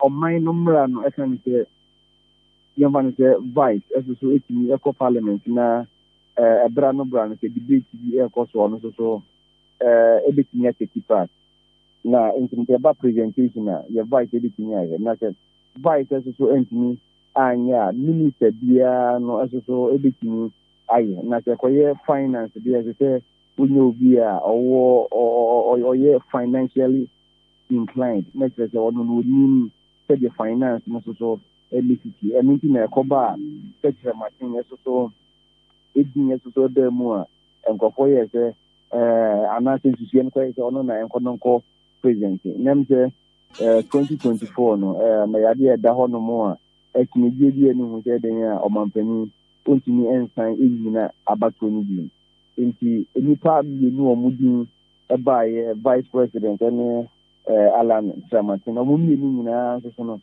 nyema nyina sabi ekoi na koneka so de a ene na je omu mi ni nyina no so ebeko into the contest no ebi enti no se ba ko economic present here meaning say anhwa na kwa say endorsement of the president na just o mampani no e mano more platform and na exposure you find say ebe ma say nipa no advantage na say o the current president here Mrs. say on pressure obeba bontin akwa say there ye o share nimfi man ya metosu yinu no ma say no na what that here na you find say all promote one candidate over the other candidate you know yeah point your man penin say politics ni bribi the obedi na de no en chance yin fie ni ya Mrs. Amanintina o man penin say o ma eno no ekofom na wape obi a ono so equally no o share government business or parliament ono necessary odi ani ni so no no say dani panenya na ma politics any meaning and call for it be into say vice president presented budget and I say you Alan Martin presented budget and not our politics any meaning to reading inspiration na money na call from say the be obekini active focus na the 4 years ni legacy of person what the be your mind na what in there and yes na politics no kodos ma adwuma nka say omo ye de wo na unya bibi pa na odija oman no kontini enje me dem see no pese or avoid sa unnecessary politics na ninki na dia o ma mi ni na adwoma home no na yanhwe ni say yo yewura oseiche mensa bonsu yenim say onye part of the economic team adentina say yes nobo omumienu kra no a yemfa obi from the economic team because omo no wo ho a omo behunu senia sika semo no ene ho nkomodi etie adentina masanso yo mama kan say yewura oseiche mensa bonsu ye ka see MPs our parliament or the OSCE for territorial no and a win so no be and yes war no na o corner what call you say I justify any figure there our budget no and you na kwa justify any figure there ya prepare budget na yi into be all kwa ye pa no you see and you say the presentation of the budget the reading of the budget before the parliament and I don't know how can it work you can or no unjustify any figure there na the media who debate me so baba na debate me so ba so more finance committee of the parliament no omo benya kwan na some of the figures no omo na debate some of the figures no this is a presentation where you qualified and more to grant or no na where leader of parliament government business one of the leader into one very much qualified and well pleased is that presented just the budget now after the other individuals are more the technical abilities so taking up from there. I believe say omampani or infringe or emrebiaso the crowd omampani move mrebiaso nam Ganam la kwanso. Okay. Yara ma yena se ne nhwe animu ene no mienu ni amampani o ba betu dwa na chiri yedi mu nkomo wadaroma. Medasminia nyamenka nyamenka onsoso ho papa ebusuafo ye ne political science lecturer Kumasi Technical University ehonomo ena wo kire na de yewura owusu ejaben ye frɛ no ahenkan papa papa wei bribia obebɔ ne pono mu bia obesom na wabie enkomo bia wo ho no na wani wadi ne kama eni ntia wose ye bɔ na baso waya ade na sania bidi kan ka kire wo no omampani won petwo ka bia eni nti brebre ama amane enso ama si obekwa kofa onipa baako ebie te sa alan anase obekofa bawumia ne bekwa akọ ebibi te se wo endorse baako no wose wagyae waso adwebọ a wankasa ta operate tie waso adwebọ ata operate na fe die wo bia no yemfa entoa so ema wo enti eno so ho asem no nyame ya adom efiada budget akenkan no eno so ebekoso enen so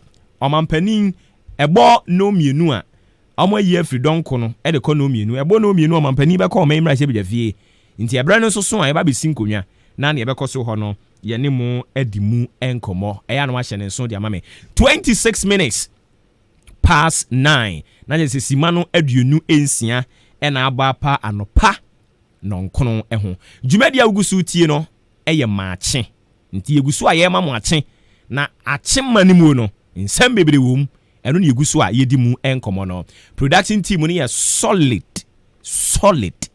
ebi produce the free crime ebi produce the free studio ebi produce the free efie obi akambom a waye na famu de eni nti odi ahenkan kwa me ye boa ono produce the free crime de ba kwadwo ba fo nso wo studio mu ha o produce sanso so ena Ziggy B enso wo studio mu ha o produce me nso ama no dem wo frɛ me Obuoba Ofori Amanfo ma mingo for a breeder. I'll be back yeba wo ho na won so yam wakwanya no frɛyen wo expectations omampani ensem a wode ba betu dwa no ede be na wo hwɛ ni mu so won kasa mfa ho ensem na omampani de betu dwa no den na wo hwɛ ni mu so won kasa mfa ho ɛna afi mi sai bisa question ba ko sɛ ede be na won so wo ye de aboa ma Ghana atimi afa ne ntoma pa afra ye kɔba ye be ma wo sa akwanya no na wo de wadwenkyerɛ edi aba me pa kyɛw ubetumi nso so de aye SMS eye 0594 841 044 0594 841 044 enre number wadaroma wo de wadwenkyerɛ no befa so edi aba mayen komra ye ba Maakye etwaso. Asampa yetia. Obayansa fuso obunuye wanka na asam.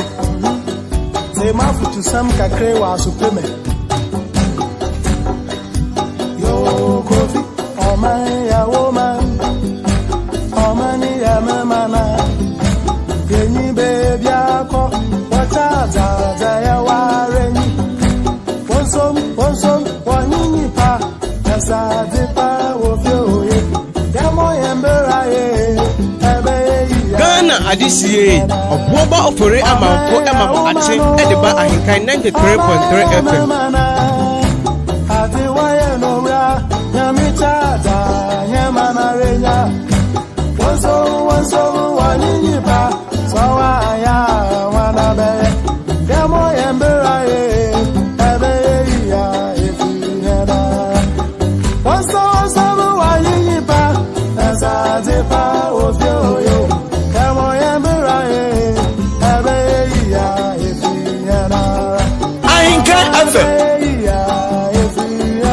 Omani be yana efri yen ara asetena ni be yana efri yen ara wonsom ono ani nipa wo frawo kwabena mafo Mr. kwabena mafo ene eya wo birthday me bom paye yi mpaye sere rade se onto nkwanam na omo wakoma so ade nyina emrem. May you live to be 93.3 FM and beyond. Erade onto nkwanam onhyirawo omo wakoma so ade nyina emrem.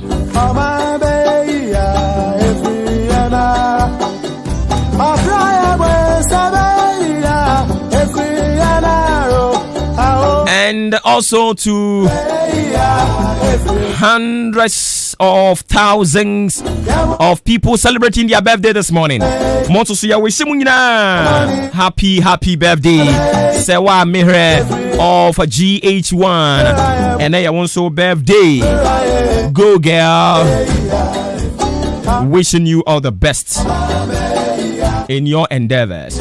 Yama okwana usubo room mene yama okwana bebre pa na wa bo room. Unfortunately na e was say ye day masem ediba but bibia be boom inti madaro my ne masem no enya de a ebeba momfa nche. Next week masem segment ebeba is exactly 30 minutes after 9 e wo fi haramo frɛ na won so my yentie wo expectations so mampani akufuado ene okọ mayimra se bedwa fi a eniema ben ena wo hwe animu se kwa wo koyi wonfa enkonkonko tu edwa enu achi nso so wo a wutie me no ede ben pa ena wo ya aboa magana fa ne ntuma pa efra frɛ fabra 0201944485 0554820910 me pacho yemo achi anopai.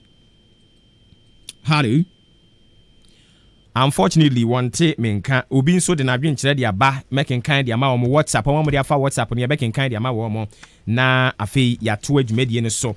I send Ghana a scholarship NGO meba chodi ni bia kasa free. Ofori Maakye. Majo so me de hye. Na pombo ko de. Nyame ahu me mabo wasenefo nyina nim ba ko pe. We ya Abubakar. Atwafa ho. Atwafa ho. Da mampenya se na obema osemensa chemensa bonsu adwuma mai. Enye ne abotre chemensa de ne nye ne. Chemensa de ne ye fiada. Ene de ne omampani na nkasa. Why? Ye Ghana se obeba na se bejeje no ne abekasa. Na oma awofunu so omma film ene no emomo yakofa. Na memfa nkora ni si asutonu. Yeah, that's a papa pasa of Fred by yeah. Usu betumi abweramu 0201944485 0554820910. Me pacho yemo achi anopai. Yemo achi u. Ontienka. Frebra na kyerɛ wo expectations ena baby a wo no onso so wo hawo ene ne wo a wo frɛ no onso wo ya aboa masa wo hawo ne atu ase 0201944485 0554820910. Me pacho yemo achi anopai. Wada Romadin baby akase free. Prince Achiase yentio. Me pedi mitiao. Na minchia mi ami entu ba ko pe Amanfo. Na minchia mi ami DC kusa en Amanfo. Kakame can be so company, a Jumana, Sabi, or you know, or Yajumapa, and some of the better than you know, the Bia, Ghana, Sabi, Alcohol, the Banadia. What the better to John, watch him coffee that you be a Biatas, your Sabia, and you your company back on what the papa and the Ghana for Ghana for the Yakuma, okay, there will be the answer. Obi answer that was papa. And come Foster Eddie Free Achima, you been on the bio, see a type friend a pink cheat. Or say, Mfa who say COVID-19, ewo on you GD pa. Some penny kufu adunyame amano ahoden tumi se obetimi ahwe aboa magana yesika sem asan afa ne ntoma papa afra na enchia sronkon konfama ofo ase aidebi mrahye bedwanin sanso so na ebi eko ama achemdan mrahye bedwanin odimonyamfo Alexander Akwasi Akwa Ankama Foster edifrachem ayorebi na ebaye. When so see a friend of Dr. Baba Zambo Master Planner Junior Kentampo ena udi efri baye me pacho ye mwacha no pay. Hello. All right, it seems say MTN no problem kakra abem and it mum for Vodafone mum 0201944485 0201944485 or try MTN bar and you know so 0554820910.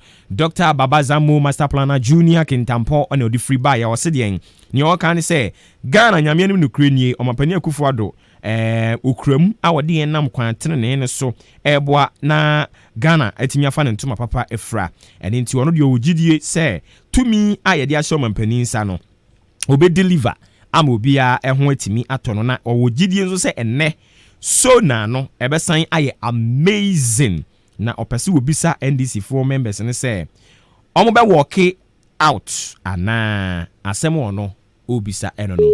Oh, unfortunately we ntimi anyina so unsu betumi abawram 0201944485 0554820910. Wenzo said then your friend on Ashaven and I said then Ashaven okay I say odi free aboabo I say ahenkan monyere mo hona mo adwuma na moye abozege oso wo aboabo yate pa udin no minimum say mitwa ye dia udin pronunciation I don't know whether I got it right and into betimi abawram oba ye befa wo e de watfo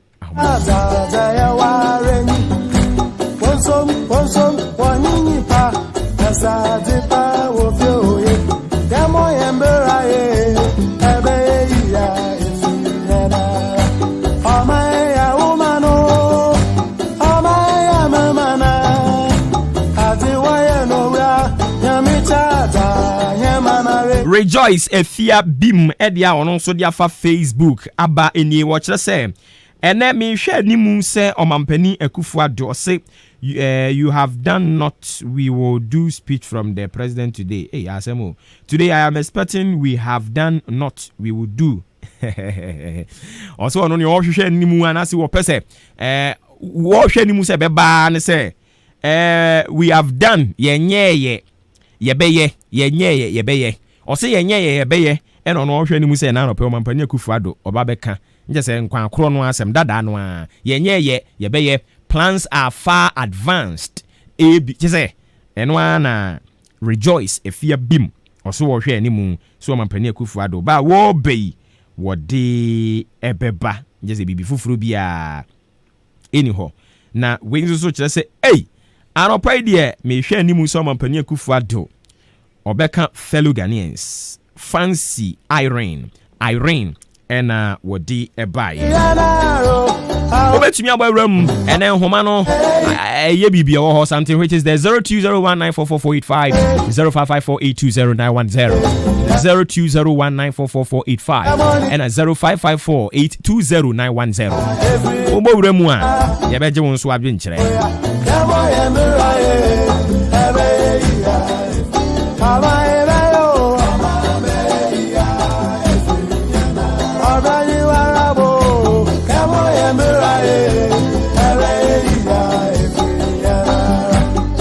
Wafra wo bright odru Oh yeah, electrician. Oh yeah, champion man. Nyankopo nshira pa. Mpacho udini baby akase free.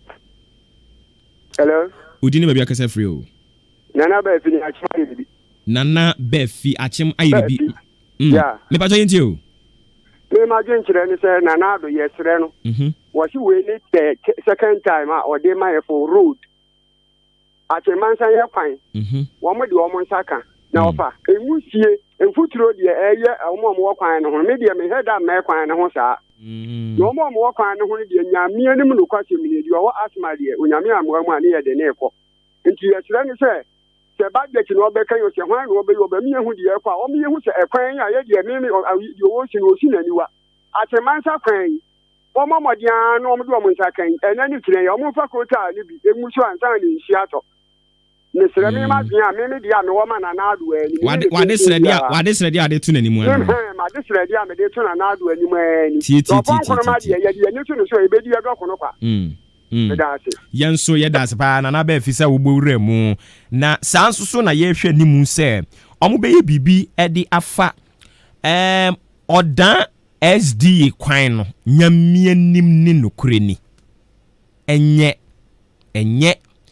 kra na no kra de bunu ni be se manini ye tietie mu no memetimu se contractor no a ye de adwuma ne ma no juvent no wabre what you say the day covet ne ho adwuma de ma no wabre se sika was some releasing or release ya aban ofama no but utie nkoma a opani a ono na wo ye Eastern Regional Highways Director o de ma menkwa homa ne somra me ba cho di ni ba akase free me din de Kofi Boateng do Donata Afle Mr. B me kase free achim Cedros me pa cho yenti o na nsa de mo che me nkache enye me phone no eda dem na obi awura me dem aba be fa me phone kafra ba se wenye ska to be there menya ketua bi for the meantime use enti yenti o me so madwentia na se ade a me sisi se omampani onka ho asem eye yatim Cedro ye wide dancing ho no no sisi se omampani nka ho asem na afi so no ye for atim Cedro be dey fra be official town ho no nso so light so high tension bi si ho no ma ati akwe ene ye betumi ebu sisi se omampani nka ho asem na afi nso so ye hwe district assembly kwan nso a enye eno nso so misuse omampani enka ho asem medamase nyame hira mo ne nyame nyaduma nyame ehira won so papa se wo frɛ e de ba mu na migusu a meka atem dan SD kwan no me say that day enye obi na say me say ye bisa highways Eastern Regional Highways Director ye bisa na say papa ekwan yi abo adabirijo obi anso a wo su bi esusu getira omo maame Victoria edu pepra honorable MC ono no omo bo na ni triso ebi kire say wo twamu ha oda air condition kan mu ni waruru kosoro enti maame no kampo inspection no I am not holding brief for anyone this morning me pacha enyama no nkosi bone because na me wo hobby me te ha no kra ye beka enye no kra ye beka so what you say enti say no kra ne ye ka na se enye no kra no so wo se ye ka so what you say good send ye good we beka ye bad ye beka no and then so me ka we tie me I'm not holding brief for the MC me pacha me nka sam for my MC no me kro on fa madwuma mu pacha but me wo hobby na ono kra sa inspection na ye ko no wonka ho but ote say regional roads director aba and also ene wa bade ama mintu mirika pa nti ono di mirika o ye inspection ko ene yo achimansa ofuanse ya yire before no mo ye mo inspection ma me ne tie no di mirika say ma me nkonko bisa papa yi because odan SDA ho no a ene o ma block sa barrier o say yi bridge bi o me ho a ma block no no be pem ne ye nyeye obi anso so tene ne nsa MC so no mo de kire ene ne odi mirika ba ho be bisa papa yi say yewura sa contract ne ho asem te sen inchiremu e ba ye de meme no I didn't like it. The okan ane say omo call office ya omo kwa kohwem na die nti a wo yes ano if says a contractor na tired of the worker on be terminate contract no. Asem okan no. But Mr. Road regional roads director. Yen na ha yen yeti ha wo. So what you say? Yen yeti ha. Emfuturo mu anu aye ka ho asem no na mo no mo say ye di agron. Yen yeti ha. Nansen ya metai fafa kwan sa kwan no so pa mamu se omanfo am TSD ho mo bre enti omo hoyi empire de bi omo boni se nsuo nto se ne be ya ekwan no so eso beda ho kakra enti yesramo director of roads eastern region me pa chew nkotodwe gu fom yesramo contractor na mo de odan SDA kwan no so ho no de ama no se ma make available resources ebeboa ama na adwuma timi akoso ene wo bon kokwa asa monye adwuma ni free ni nsam na monfa ma ne waye krado se so ya aban no na wo se o release sika funds ede ma no otumi na adwuma na monso mu delay a montum ofo because sa odan SDA kwan ne de I'm telling you se mo anya na afi we ya we will lead demonstration against that thing. And you be making sure say you be ma demonstration na ye den power mampani Akufo-Addo what Jubilee House and so obe feel the heat ewa ha odan SDA kwan no impanimfo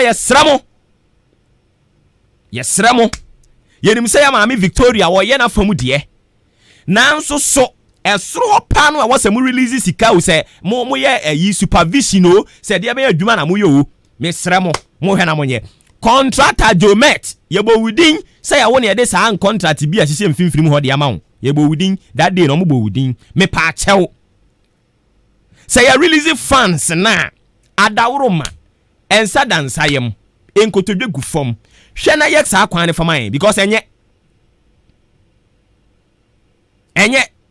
say funds no mo release ya me pa chew ka ne yanka bi mfama say bia na contract na de ma wo no along the way ususu say obi etiatia ne mra so and you want to abrogate the contract as quickly as possible e was awye na we jam di mo nipa foforo because nipa na omoteti SD ho no omoso so omoto aba 7 December na ye tika mu aye kwakotwa mu kura na yesu sugetri no omo a omasi omo dan omote ho 24/7 omonye nipa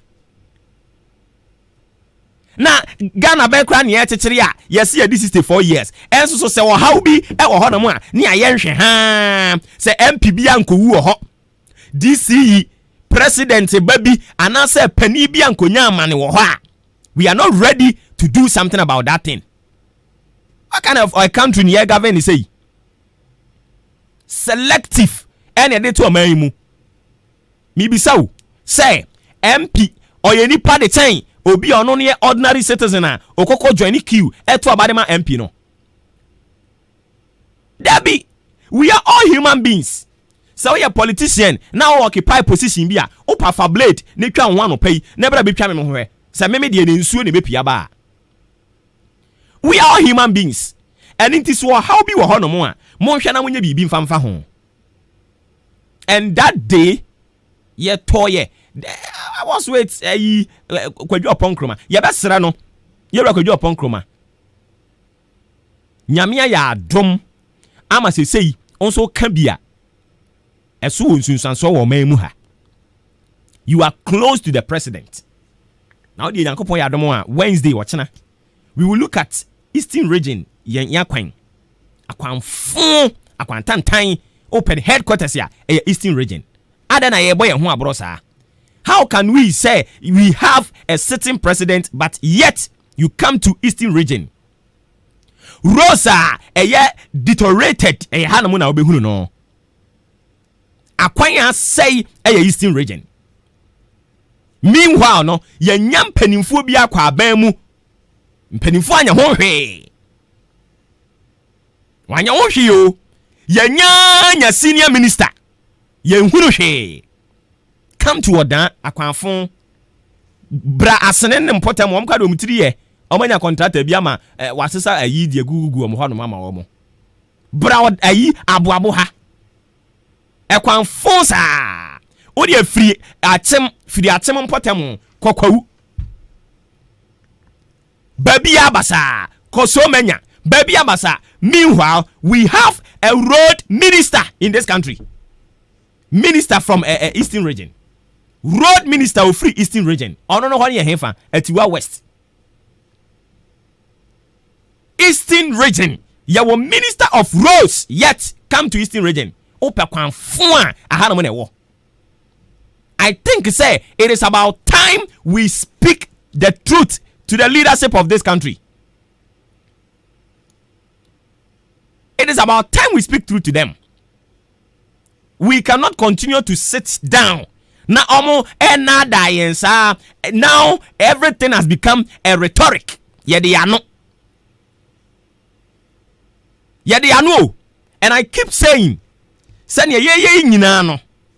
Say ya nhwe na ya anye bibi amfa ho. Na ye tena ase eye anihan ese de ekoso ne nkoso a. Eda ba ko pe. And I thank God, say now Ghanaians are discerning.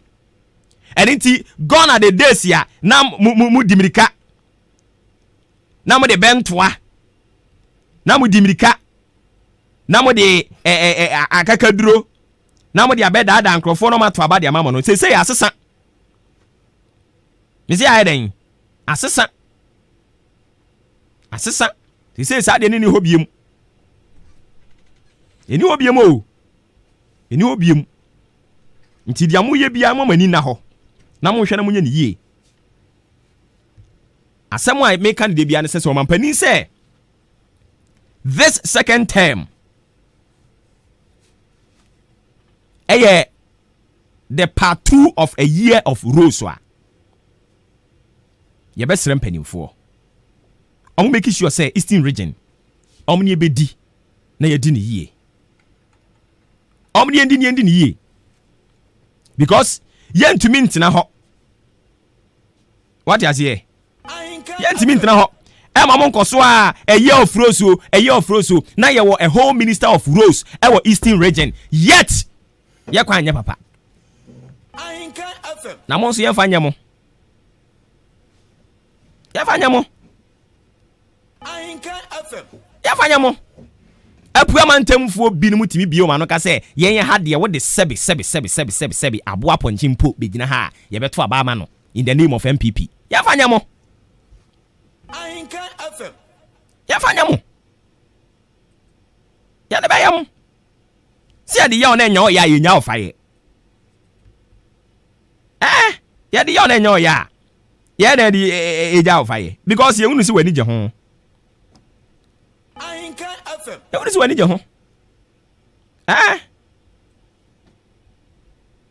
what is when you ho? Into when you want to the because we've seen say that is your favorite food, and we will give it to you. Now so omo ne sa na omo ba ye na moto abadi tia omo miserably. They will learn lessons out of it. But wo kokan ye be ye wumpo. Ena mpanimfuo bi no ankasa no a ewa puema ntamu ni bi nso ya adwemfia adwembonefo mpanimfuo bi no mo omunye opportunity no a ewo so omko primpuntuo mo hwɛ other regions Asante region mo hwɛ ne ekoso ho unya yepe yebeka kire o se wo mpa Asantefo asem nti onya insight se omampani yanka se Kufuado oyate mafia obe mafia Asantefo a obo nso mu dimirika no masesa mpuntuo ndia kogu Asante mantem ho no mo na puema ntamu de omonsa hye omodamiri fam Wantana ho. Na asemu a Nkrumah Dr. Kwame Nkrumah kan ye no. One day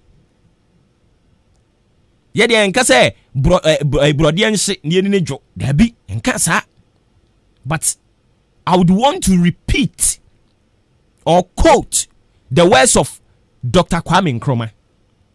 Or say if change is denied or too long delayed, violence will break out here and there. It is not that man planned or willed it. but it is their accumulated grievances that shall break out here and there with a volcanic fury. It will be a mountain. Now we know, yeah, a payment to the oil on better MPP. Montana. Montana. Also, so some again. Now, cause what now? Oh, made the oil media had metro mam. Montana. In Puntu, the Ababa. But the penny for they should be reminded. Say, if change is denied or too long delayed, violence will break out here and there.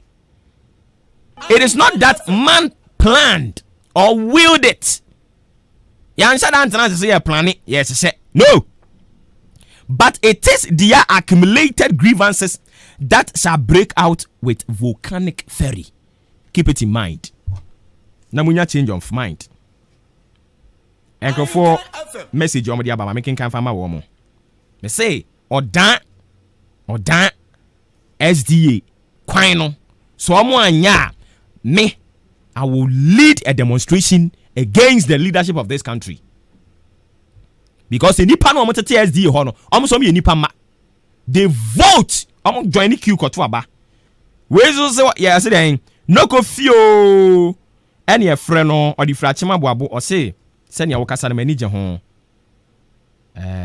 me so manager ho say wa send message ni dia ba na so musu hunu bia monka mu jai gu ya so ama adwuma na ye den dodo se mu jai gu ya so ama adwuma na ye den ye de ye ne ye nkoka de bia ye ho nya hi mo so mo ti we mu ni se nye mu nyina makeka ma no atum nti enya mo so mo ndwan ni bi ne monka ebre ne so na so ma anye kwan no ne ye kwa demonstration de atia you people should come out in your numbers join and let's demonstrate against them.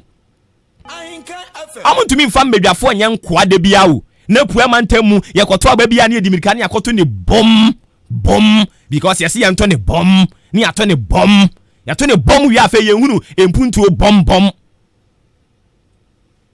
adan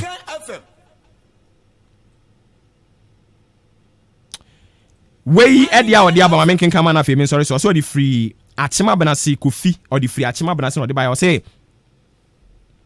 how can you do something to nation Ghana when I made my mind to nose masks for people of Abenase for free at the COVID-19 outbreak when our MP blah blah blah blah blah blah blah blah blah gave 200 sewing machine for tailors and dressmakers association in Achim blah blah blah blah blah blah blah till now none of us has got one yo yate inti the oka kosi ni say o ma yewe num nyina mo nsanka bi yo yate inti nose masks so no ye Thomas anya muntumi nkopɛ material bi mfa material bi mpempama mo.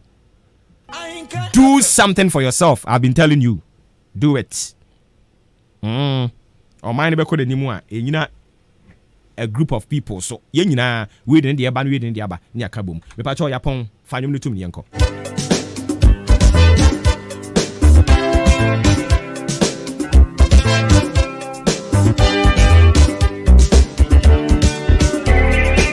Sorry, Jumedian so.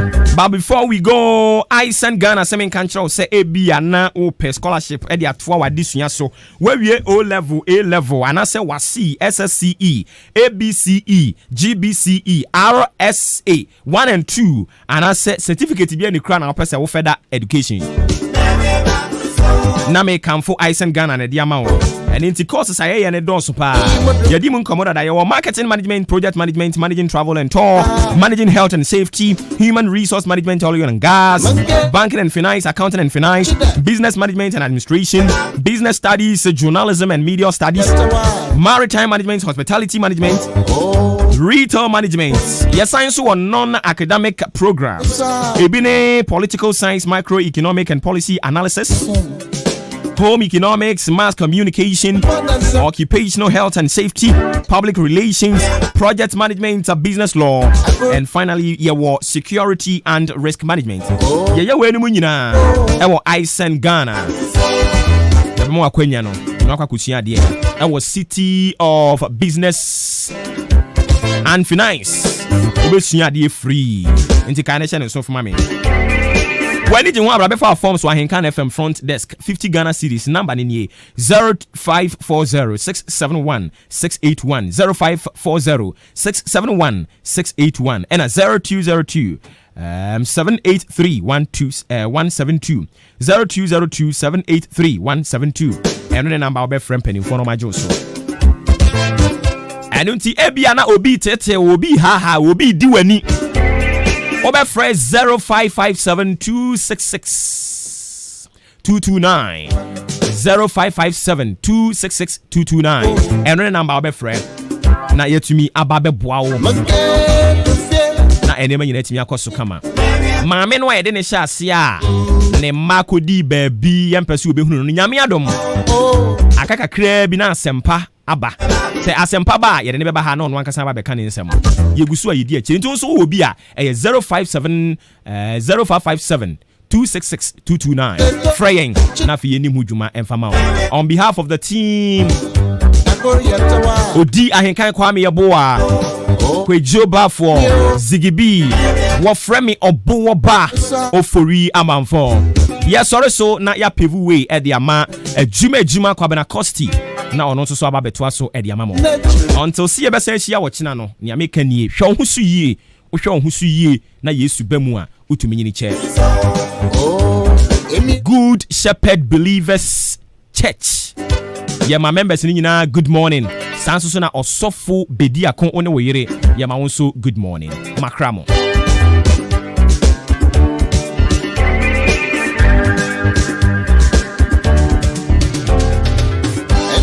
Nanto we mara. Makeshia amasewa. Aba fefe. Adam na masamadon. After you way. Yeah, Aba fefe. Oh, Emiara. It's a moko trama sewa. Many cuts the yo. Enije, nebusi, and ham, neyaku. Now say what can I remember? Listen, Emi.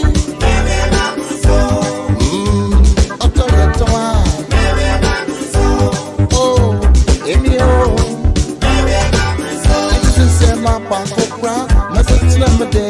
Mono mebwa, mobama guitar, makama some show there. Sipete o santo, emeze.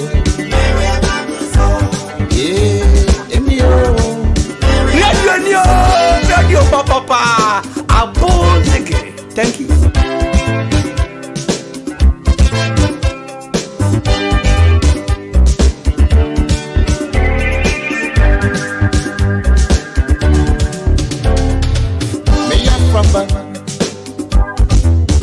Moko school, Baba.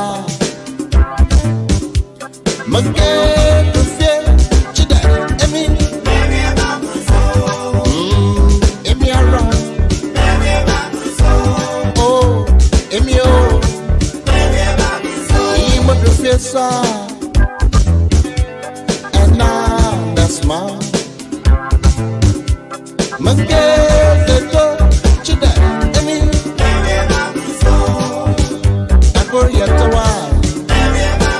Na wana wo fia ha akuya Maakye ajeso na de na ese wo mune me muna yo me wo problem se me ma me wo ye kromo na da bia ye kra me se wo yare mato nra mania ene ne ha ade akira ne ha se de che se me hu ne amenya kra enka ne na bro bebobo wo ho no na me ni problem se yo wonuma ne ho dindindin wo won fufuo wotimi ye bibia ebi na se be bag mu ene mawie me ma metia wo bebo se se papa so na dura ne abro bebo bolo olumai adwuma be ya brante ntumi nye afa mu ma me kwae na menka nche da sani bi opese otobro bebo bo se onto agya no mesanka ho agya no mesane timi koko ma be ma tadua mu ye din afa so ba kwa fiche no wo hawo a eyini nyina afiri ho so obi hia bre bebo bo ne agya no mesa onko Atimda Masari Drugstore, Kenok Pharmacy, Ofaya Drugstore, LB Amanfo Drugstore, Kennedy Drugstore, Our Lady of Mercy, Old Town. Prayer was 0209-931-002 and 0241-787-601.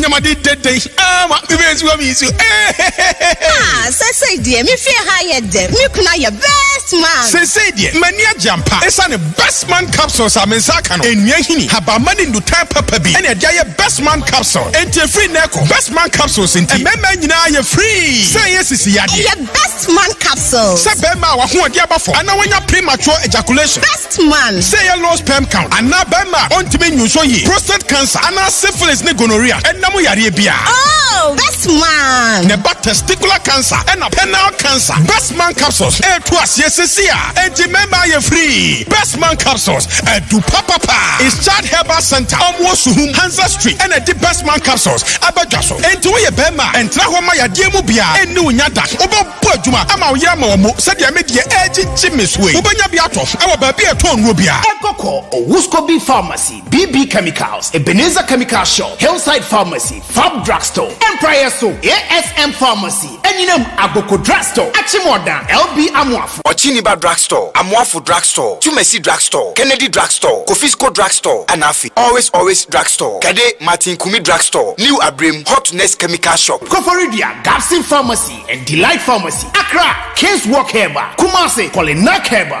and now to phone friend 020-8288-099 Best Man Capsules you marry my head Cancer Roofing Systems. New City or Dabron Saya, a woman station, and Accra station, say, or Damasio or Damase. Now, as they are saying, some Genie D, and the contract saying, sir, a man is a dying, a man there or die fair. Any, Nadia Odin, your body, Menkai Obia say, Cancer Roofing Systems, so they can't turn colored roofing sheet, Wardano say same podie, what Titibua and Cane, nor the Giano so. Enti, Sawi estate developer, Efira, and now Obia Odin chance in the Jumano, Mahunya ha, Nako, or da opposite Kia station, a war Central Market in Nakotop Aluzing, galvanized, any rubber roofing sheet, a Huru Bia, what sounds for free estimate and a 20 years warranty wabra, what one chance in Yafia Kachi. And now say, in Tiamo Hotel and Tenho, Nakotop blocks, cement, paint near dance, Yahunyaman Kaina, Subiwo F and Cancer roofing sheet. Pre 0245 979 311. Me say 0245 979 311. F and Cancer Roofing System. How you chance in Papa Fee? Ghana, we now have freedom. Ghana, land of freedom. Toils of the brave and the sweat of their labors.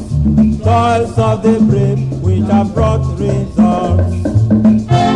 Wow, bra, me sha usisi mu beye diniu. Me sisi die gold mine capsules. Enti emu adine papa. Me ni low sperm count, premature ejaculation, any prostate wo how bia bio. Empema kwantuo so, sister, obo nsam. Oh, then I was me jala so irintia. Oh, Kojo, me do hu ya pa. We are done for burning. How can you say these things in the presence of my wife? Me how? And I was so am enti also no. Oh.